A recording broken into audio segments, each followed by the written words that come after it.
apakah bansos itu berpengaruh atau tidak, atau BLT berpengaruh atau tidak.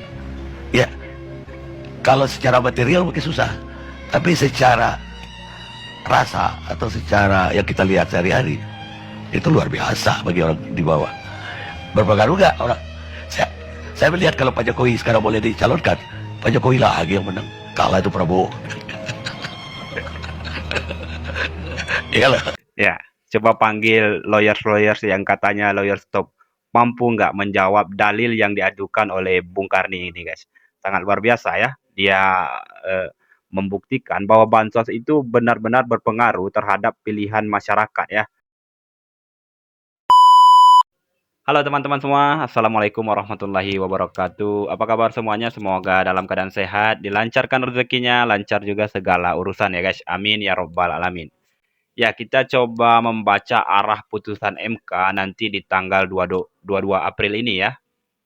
MK akan memutuskan apakah dia akan mengabulkan gugatan dari 01 dan 03 ataupun menolak gugatan dari 01 dan 03, dan itu artinya mereka menerima bukti yang diajukan oleh pasangan 02 ya, yaitu pembela Prabowo Gibran.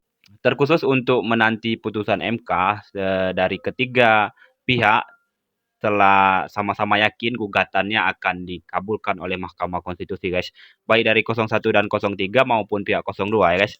Ya, kita lihat apa uraian dari pihak 01 dulu ya. Ini ya dari Bung Refli Harun dan nanti ada tim yang lainnya juga ya. Jadi kawan-kawan semua ya, minal aidin wal faizin dulu, mohon maaf lahir dan batin. Ya, sama-sama Bang. Assalamualaikum warahmatullahi wabarakatuh. Waalaikumsalam. Tetap semangat ya, karena mudah-mudahan MK memiliki keberanian yang lebih Amin, untuk amin. mengabulkan permohonan ini. Jangan sampai isu yang beredar katanya MK takut, khawatir kalau permohonan ini dikabulkan akan terjadi macam-macam. Kita yakinkan bahwa hal tersebut tidak benar ya. Karena kita berada di jalur konstitusi. Jadi bagi Mahkamah Konstitusi, kalau memang permohonan ini kuat dalilnya, maka haram hukumnya tidak dikabulkan. Ya, sebaliknya harus dikabulkan.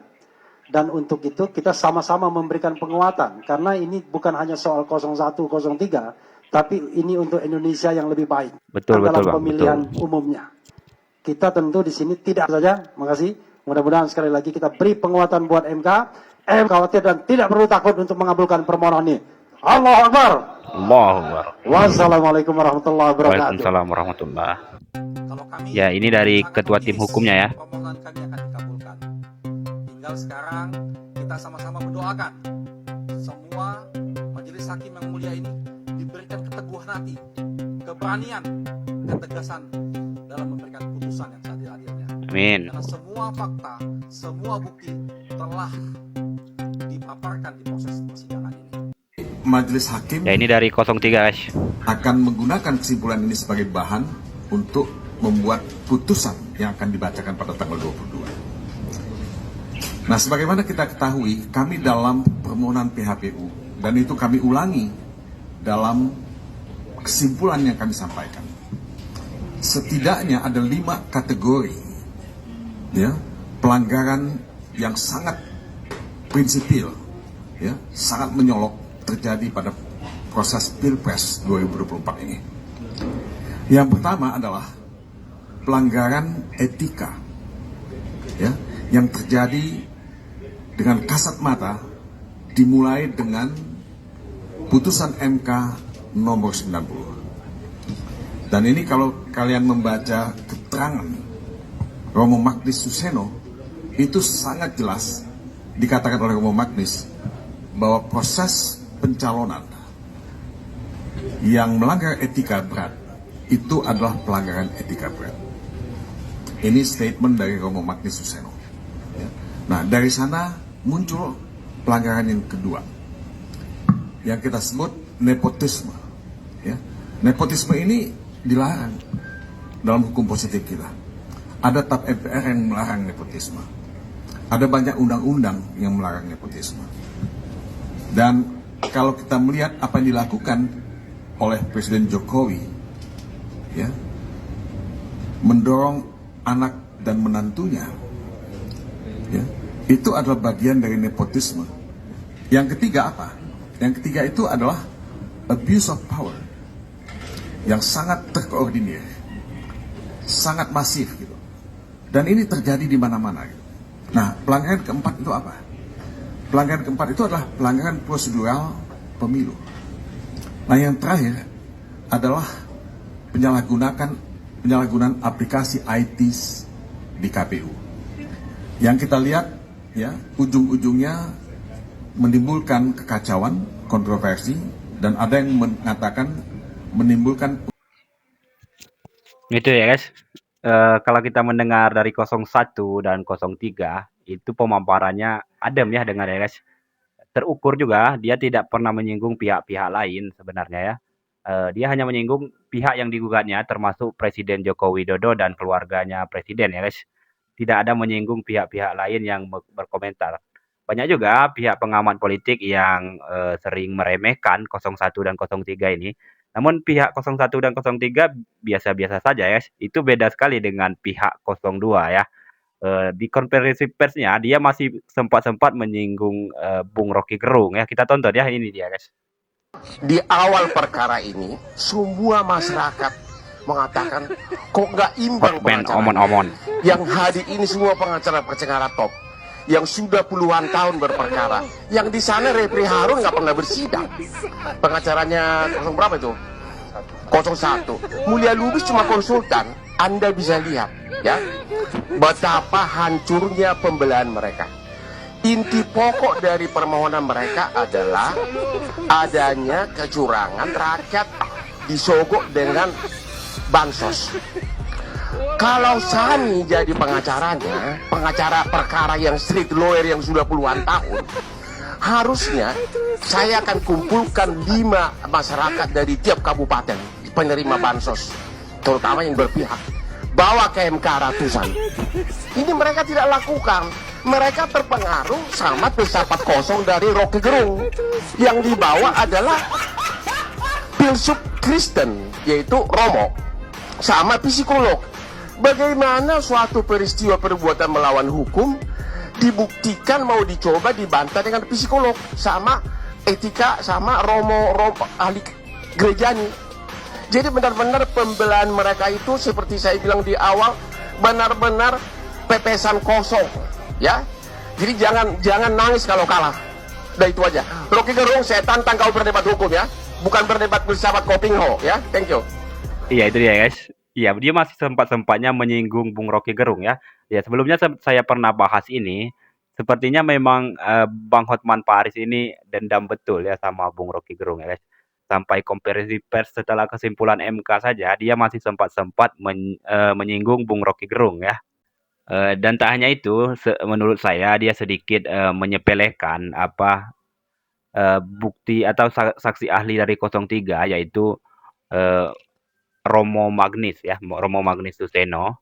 Dan itu sebenarnya banyak ustadz juga yang malu ya ketika yang dihadirkan itu Romo, bukan para ustadz yang secara spesifik di sana menegur moral begitu ya. Kita tonton ini uraian dari ustadz ini, ada salah satu ustadz ya. Saya malu ketika ada seorang Romo Katolik itu kemarin ngomong Ya, di itu depan dia, guys. MK itu bicara tentang etika. Dalam hati saya, dan saya tanya ke semua grup yang dimana itu ada tokoh-tokoh Islam. Kemana ulama kita? Kenapa yang berani ngomong tentang etika itu orang Katolik? Gak ada orang Islam bicara tentang itu. Gak ada tokoh ormas Islam. Gak ada ulama bicara tentang etika. Kenapa kita dapat kuliah tentang etika dari orang Katolik? Padahal ini negara Muslim terbesar. Mau kemana negara kita ya? Kita jangan hanya bangga negara kita ini terbesar Muslimnya di dunia, tapi perilakunya hancur-hancuran. Dan itu sebenarnya kesaksian tokoh Katolik di sidang itu sebenarnya memalukan kita. Ya, kalau kata Bung Rocky, jangan ajak Hotman Paris diskusi soal ini. Dia tidak akan ngerti ya guys. Ya, kita lanjut video dari Ustadz ini ya.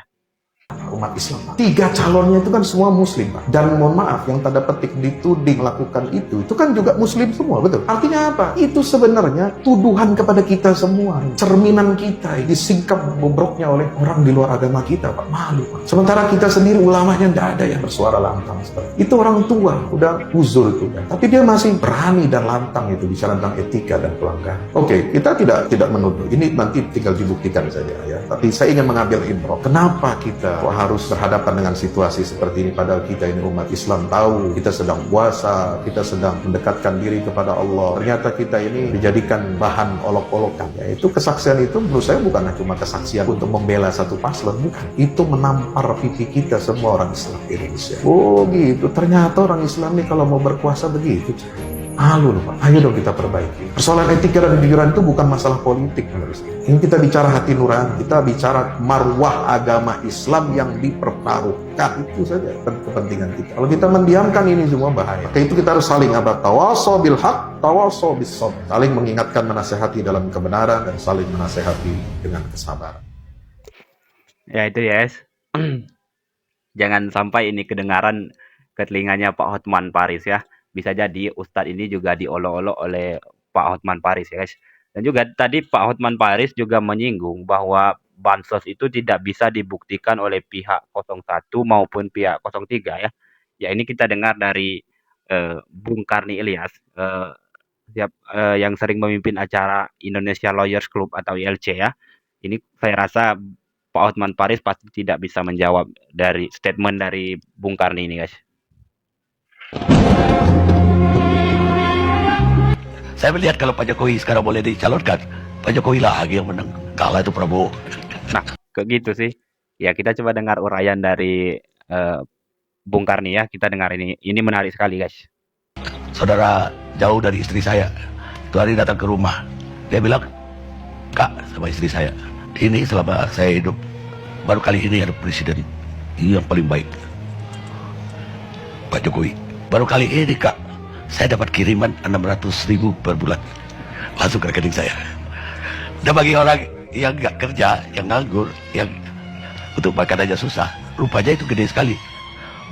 Jadi kalau ditanyakan apakah bansos itu berpengaruh atau tidak, atau BLT berpengaruh atau tidak, ya kalau secara material mungkin susah, tapi secara rasa atau secara yang kita lihat sehari-hari itu luar biasa bagi orang di bawah. Berpengaruh nggak orang? Saya melihat kalau Pak Jokowi sekarang boleh dicalonkan, Pak Jokowi lagi yang menang. Kalah itu Prabowo. Iya lah. Ya, coba panggil lawyers yang katanya lawyers top mampu nggak menjawab dalil yang diajukan oleh Bung Karni ini, guys. Sangat luar biasa ya. Dia membuktikan bahwa bansos itu benar-benar berpengaruh terhadap pilihan masyarakat ya. Sekarang kita lihat pendapat dari netizen ya. Keputusan MK akan diumumkan pada tanggal 22 April. Siapa di sini yang masih berharap gugatan 01 dan 03 itu dikabulkan? Boleh absen dulu dong. Masih banyak gak sih? Kalau gue sih apapun hasilnya di MK nanti, kalaupun nanti Pak Anies gak jadi presiden, ya gak apa-apa. Tapi setidaknya Gibran gugur atau Jokowi yang lengser. Karena lolosnya Gibran itu adalah bentuk kecurangan dan pelanggaran etik berat, gengs. Sudah jelas ya, dengan diberhentikannya Paman Usman, kalian para pendukungnya gak usah cari-cari lagi alasan. Kalau demi lolos menjadi cawapres saja harus mengobok-obok peraturan yang ada. Itu ambisinya memang luar biasa ya. Dan yang bisa bertindak mengacak-acak peraturan yang ada itu siapa? Ya penguasa negeri ini. Gimana menurut kalian? Ya itu dia guys, itu pendapat dari abang tadi. Menurut teman-teman juga gimana? Apa harapan teman-teman dari putusan MK yang diumumkan nanti di tanggal 22 April ini? Apa kalian berharap 01 dan 03 dikabulkan, atau kalian berharap tetap 02 dimenangkan dengan segala problematik yang ada di dalam pencalonan Prabowo Gibran ini? Tulis di kolom komentar, nanti kita diskusi sama-sama ya. Ya mungkin itu saja video kali ini, lebih dan kurang saya maaf. Saya tutup. Assalamualaikum warahmatullahi wabarakatuh. Salam perubahan dan akal sehat ya guys.